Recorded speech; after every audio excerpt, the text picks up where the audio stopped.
திருநெல்வேலியில் சிஎன்ஜி எரிவாயு தட்டுப்பாடு ஏற்பட்டுள்ளதால் அரசு பேருந்து சேவைகள் பாதிக்கப்பட்டு பொதுமக்கள் மற்றும் பயணிகள் கடும் அவதிக்குள்ளாகியுள்ளனர்.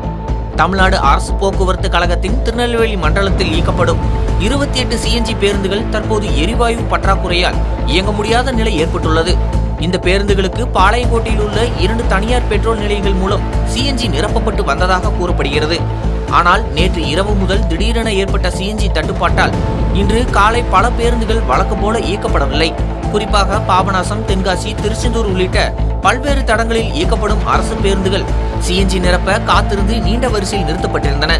இதனிடையே சிஎன்ஜி பயன்படுத்தும் வாடகை கார்கள் மற்றும் தனியார் வாகன ஓட்டிகளும் எரிவாயு நிரப்புவதற்காக பெட்ரோல் நிலையங்களுக்கு வந்த நிலையில் சிஎன்ஜி கிடைக்காததால் ஏமாற்றத்துடன் திரும்பி சென்றனர். தூத்துக்குடியிலிருந்து லாரிகள் மூலம் திருநெல்வேலிக்கு சிஎன்ஜி கொண்டு வரப்படும் நிலையில் அங்கிருந்து சப்ளை தாமதமானதுடன் பம்பிங் இயந்திரத்தில் ஏற்பட்ட கோளாறும் விநியோகத்தை பாதித்துள்ளதாக தகவல்கள் தெரிவிக்கின்றன.